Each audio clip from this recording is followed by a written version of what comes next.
Hello everyone, welcome. I have a fun little video to share with you. I am going to compare some paints. So this is a page I did a while back, and this is with the Temu watercolors. And I have always loved all the metallic watercolors, especially like the really pretty ones you can buy on Etsy that the ladies have been making, but they're not in my budget. So this Temu was kind of the way to go, and I really love how this one turned out. It stayed shiny, it looks great, it was, it's watercolor, but it didn't, this is marker, not the watercolor, but it didn't, it didn't totally destroy the page, no color bleed through, anything like that. So I'm really happy with how my Temu watercolors did. However, now, I had a request for a tutorial, but I was thinking I want to try the acrylic metallics and see how they do. So I bought a similar color palette to the one I got in the Temu set, and I'm going to paint also a snake with these, and we're going to kind of see shiny pros and cons, things like that, and just kind of a how I do it for those that requested a how-to, because I did have quite a few of those on the snake. So I already have them poured out, so all I did was put them in a little dish. I do not water mine down or anything like that. So the book I picked is Mysterious Women by Coloring Heaven. These are Maud Lemoyne images, and I'm going to start right here in the beginning. I got a blotter page in the back, and I don't know that I will tackle the whole snake, but this is the snake, well, a couple of snakes I'm going to do here, and just kind of compare and see how it goes. So let me bring it a little closer. Okay, so I am also a lefty, so I'm kind of got a little wild setup going here. But all I do after I pick my colors, which is the hard part, of course, this one is the metallic silver, and I don't think that I'm going to use it. It is not pretty like its friends. So we're going to ignore that one for now. But if you're going to do a pattern or anything like that, this is how I do it. I do have a fine tip paintbrush. This one says Color by Me, 10-0 spotter. I'm sure I bought it at Walmart in one of the little paintbrush kits. I don't have any fancy paintbrushes, so I'm pretty sure that's where it came from. But just a fine tip paintbrush. Now, don't worry about the lines. We have a fix for that as well. Also, the colors I picked, something to think of ahead if you're doing like a snake or something, I can see through. So if I color the lines, when I come back to do my outline around him, I can still see where to draw them because it's see-through.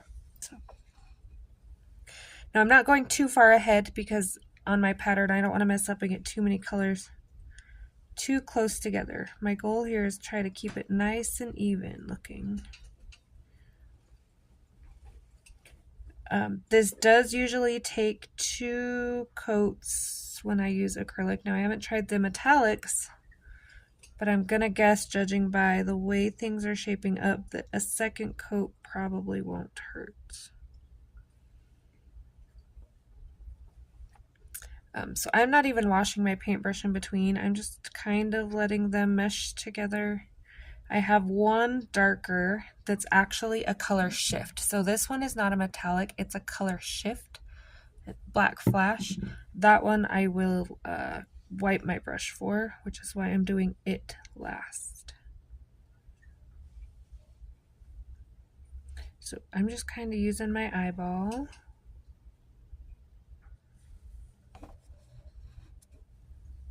They do look nice and shiny like the watercolors, and they are so far a little easier and quicker to apply, just because with watercolors you got to keep mixing them and adding water because they separate quickly. So this is the color shift one, and that's why I'm doing it last. I'm not going to do a whole lot of dark on my snakes, but I think a couple of scales here and there in this darker color will really kind of help my other colors pop. Now it does look weird. Trust the process, because I'm going to come in with a pen and draw the lines around these scales, and then he'll get that scale look back. They do look weird until you draw that black line in.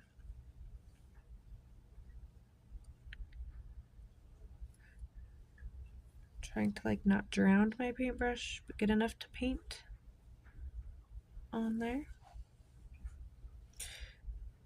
So it is Sunday here, so this is kind of just my nice little fun Sunday night project. My skin is done in Copic.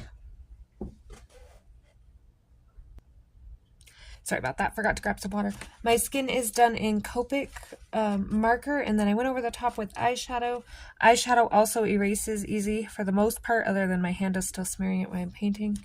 But I just wanted to put a little color with the snake because I felt like it would look weird if it didn't have something next to it, so you could kind of see the effect of everything.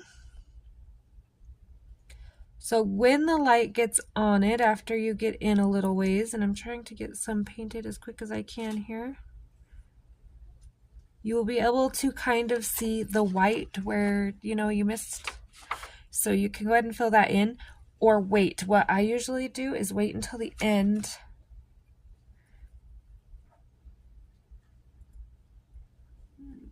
I'm gonna go this one dark.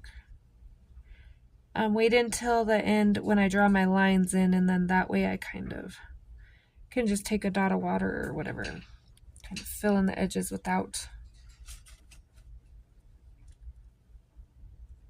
smearing anything else too much.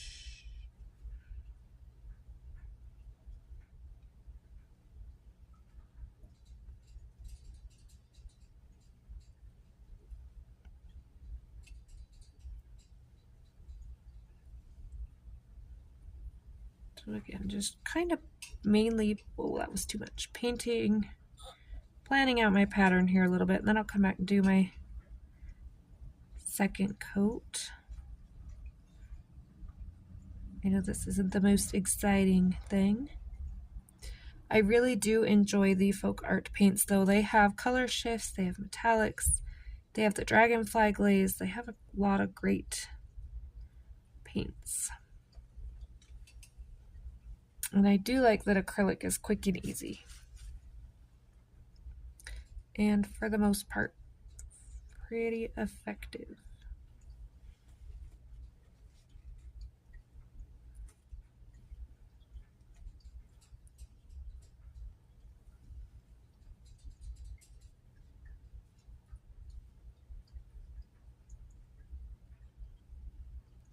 And if you get too many looking the same here, what I do is I just mix a color or two, and then that scale has its own little color. And that'll happen. It seems like no matter what I do, I always get a couple stuck together that are the same. But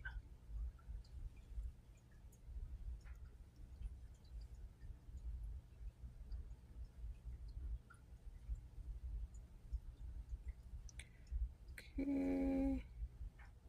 I'm actually going to move this one over here to a dark one, because I feel like for some reason he's looking a little off balance.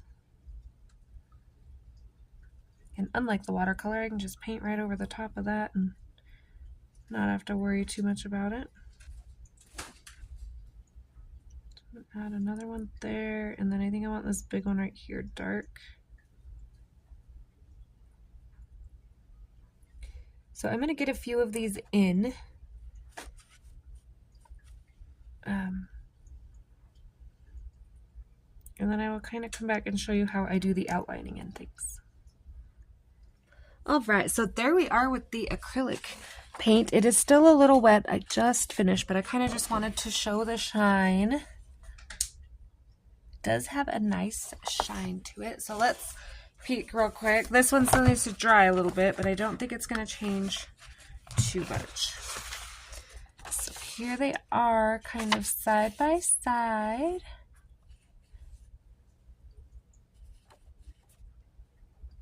And of course, he is outlined and everything. So once I get the outline in on that, but I just wanted to compare a little bit. Give us a minute to dry. Okay. Okay, so I'm going to start with this pen. I don't know if this is the pen I like, but it's going to be, and all I'm going to do is come in here and kind of outline. Now, if you do this with watercolors, you want to use a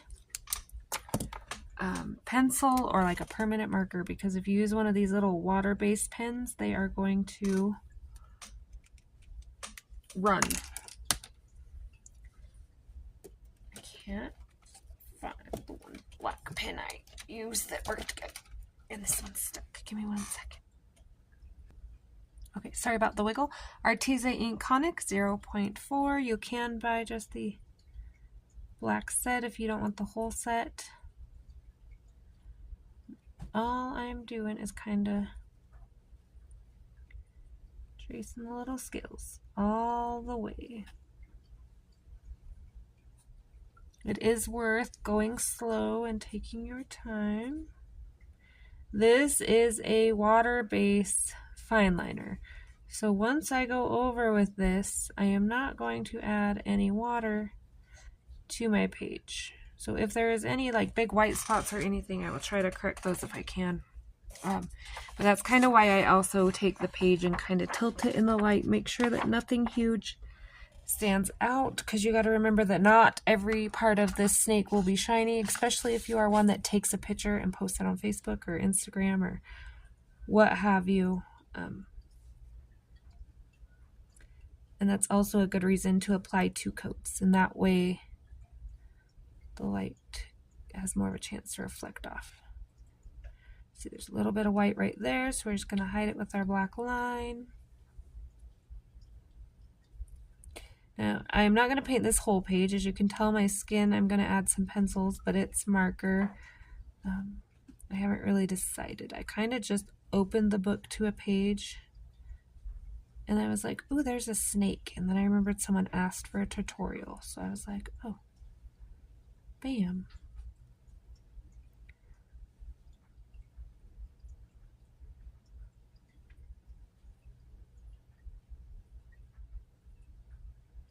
So going slow, trying not to make my lines choppy, trying to make sure I got them all is the hard part. And there we have a nice little snake.